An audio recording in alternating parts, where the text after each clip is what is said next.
to the International UFO Museum and Research Center. My name is Don Schmitt. I'm one of the founders of the museum. And to give you a little background, I was a special investigator for the late Dr. J.L. Hynek, who was consultant to the Air Force Project Blue Book, which was the most famous of the three and the longest of the official Air Force investigations of the UFO phenomenon. And then after he founded the Center for UFO Studies in Chicago, I became his director of special investigations, and I served on his board of directors for 10 years, and I was a skeptic. And the one case we wanted to go after was Roswell. We were so convinced that we would make a single weekend jaunt down to New Mexico and prove that this was nothing more than a weather balloon device, as the government still maintains, or something just as conventional, just as prosaic. And here we are all these years later with a museum that has drawn over 4 million people from all over the world. We've done 7 best-selling books on Roswell, including the first book, which was made into the Golden Globe nominated Best Picture, Roswell, starring Kyle MacLachlan, Martin Sheen, Dwight Yoakam. We've led 5 archaeological digs to the crash site, still looking for physical evidence. But to me personally, what I'm most proud of is the fact that we've tracked down and interviewed over 600 witnesses who were either directly or indirectly involved with what happened here in 1947. Albeit many of them reluctant, but even what they didn't tell us spoke volumes. I'll give you a quick example. He was a retired lieutenant colonel. He was the provost marshal. Those of you with military backgrounds, you know what a provost marshal is. It's basically the chief of police at the military base, in charge of all security on the facility. And back in 1947, he was Major Edwin Easley. So when we found him about 50 years after the incident, no matter what question we asked him regarding what had happened, his response was, "I'm sorry, I still can't talk about that. I'm still sworn to secrecy." No matter what we asked, were you out at the crash site? Anything pertaining to special flights or the recovery operation, can't talk about that. I'm still sworn to secrecy. So our first book comes out a year later. We sent him a copy, asking, would you just objectively read it? Maybe something might spark a memory. And then we waited a few more months and we called up Colonel Easley once again. And we pointed out, he had read it. He had read the book. He said, I recognize most of the people you named who were at the base back at that time. And then we asked, you see which direction the witnesses are taking us. Can you at least tell us if we're going in the right direction? In a typical military fashion, his answer was, let's just say you're not going in the wrong direction, which was as good an answer as he could have provided, and it still told us everything we needed to know.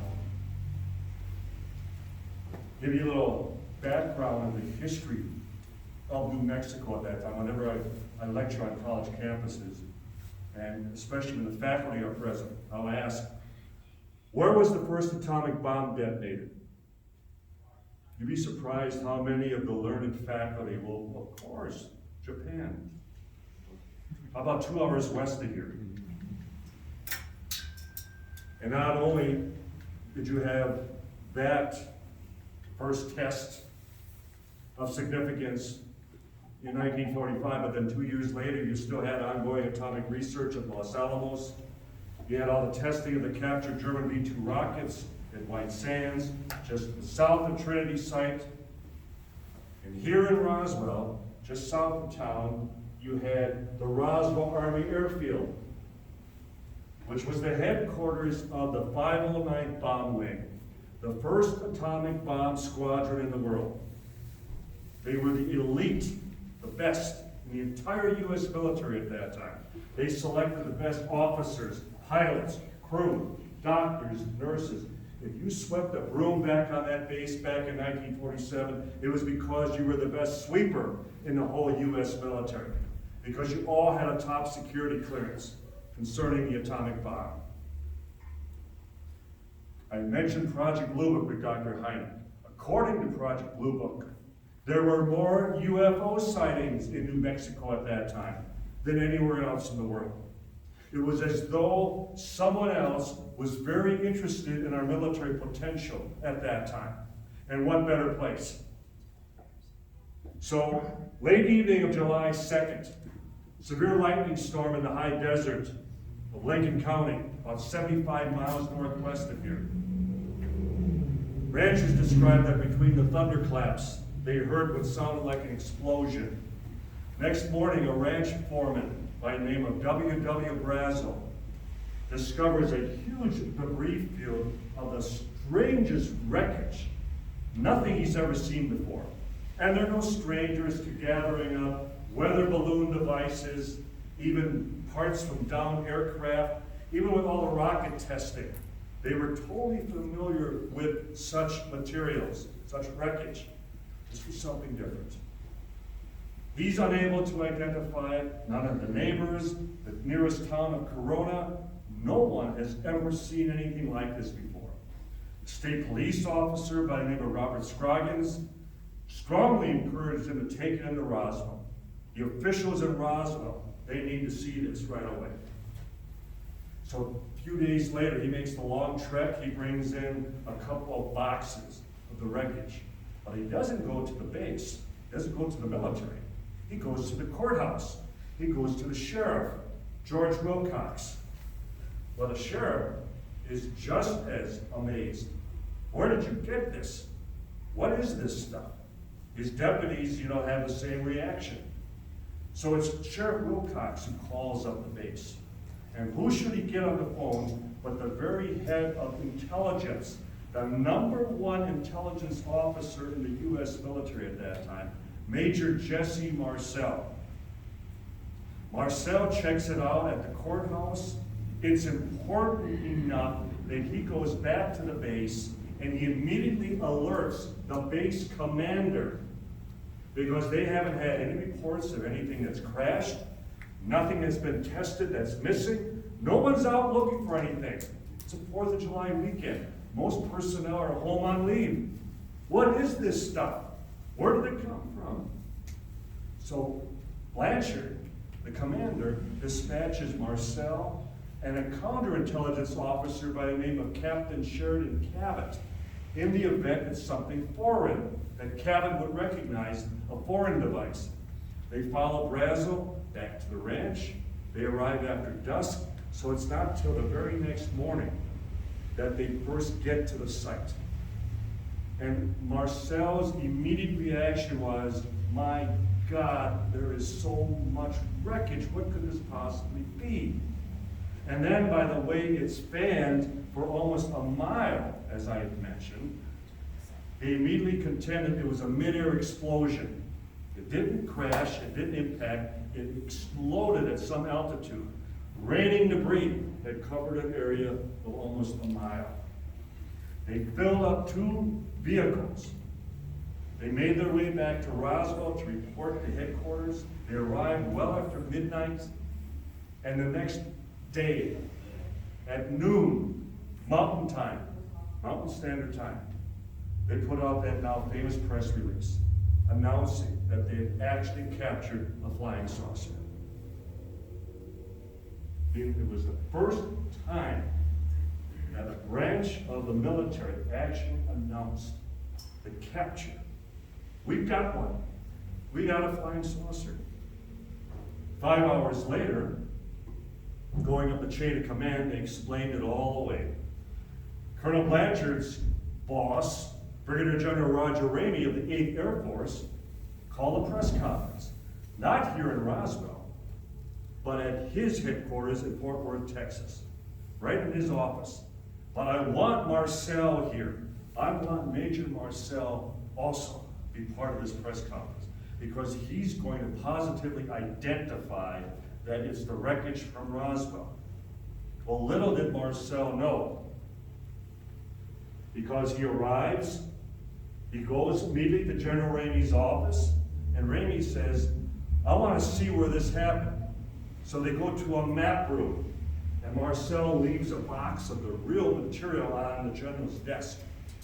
They return from the map room, the box is gone. And on the floor, in place of it, is a scattered and torn weather balloon with a radar reflector kite all shredded up.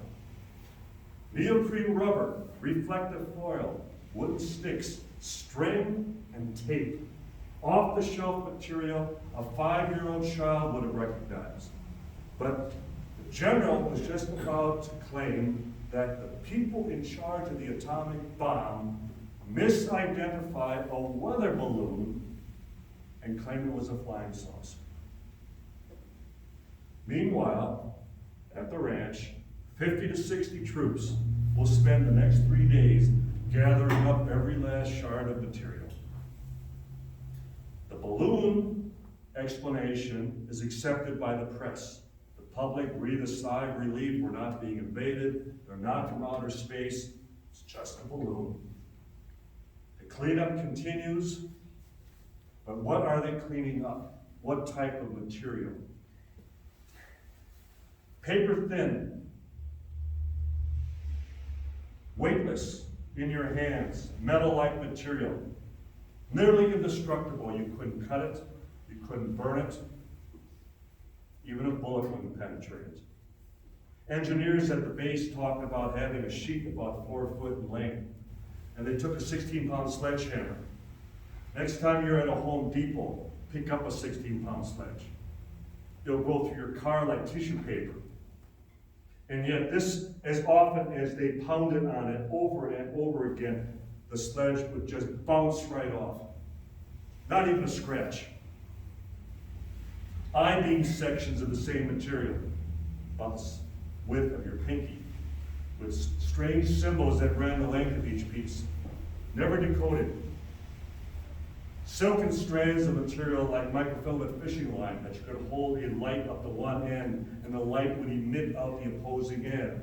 Well, what are they describing? 1947, they're describing fiber optics. Yet fiber optics weren't developed until around 1970. And then the most amazing material of all, we still refer to it as our Holy Grail. Same paper-thin, metal-like material. But this you could crumble, you could crush, you could crease, you could fold, you could crush into a ball. And every time you would place it onto a surface, it would slowly unravel and flow like water. It would smooth out to its original shape and size right before your eyes. In other words, it possessed perfect memory. We don't even have such material today. And that's what all the witnesses describe, the memory material. The memory material. And how they describe how you would crunch it. And as you would open your hand, officers that were up in the brief field gathering it up and tossing it into sacks, they would crunch it and throw it into their knapsack, and they could feel it unraveling and starting to poke against their shoulders and their back. It's like, what is this stuff? And then we also start talking about the little men, the little bodies. And as CBS 48 Hours, Phil Jones, when we were doing a segment, asked one of the personnel at the base, well, how do you know they weren't from here? To which he responded, they sure weren't from Texas. So we have wreckage, we have remains, we have multiple sites. We have a debris field, we have an impact site where the bodies were recovered. And Marcel becomes the patsy, the fall guy. He's ordered to pose with the substituted weather balloon. He's told, just be a good soldier. In 5 years, it's all going to come out. You'll be vindicated. You'll be a hero. 10 years pass. Just be a good soldier. All going to come out. 15 years, 20 years. Just keep being a good soldier. He's finally diagnosed with terminal emphysema 30 years after the incident. And he realizes they're never coming out. But he comes out. And he states publicly on the record, quote, this is in regards to the wreckage, quote, being familiar with all materials, both foreign and domestic, this was nothing made on this earth, end quote. How much more definitive do we want? In other words, I handled something that was not made on this planet. I handled wreckage of a craft of unknown origin that was not from here. And it is interesting that today, the military, specifically the Navy, and we hear that all of a sudden they're now interested in the phenomenon. They weren't back then. Well, they don't even acknowledge that anything happened back then. But that since 2004, the Navy have been having encounters. So the Senate Intel Committee demands a report. We want to see what's really going on here. So last Friday, because it's the end of the week, slow news day, they release it before the weekend when nobody knows. So most of you probably aren't aware that they came up with that 20-page report on Friday. We're looking into it, we're investigating it. We're investigating unidentified aerial phenomena, UAPs.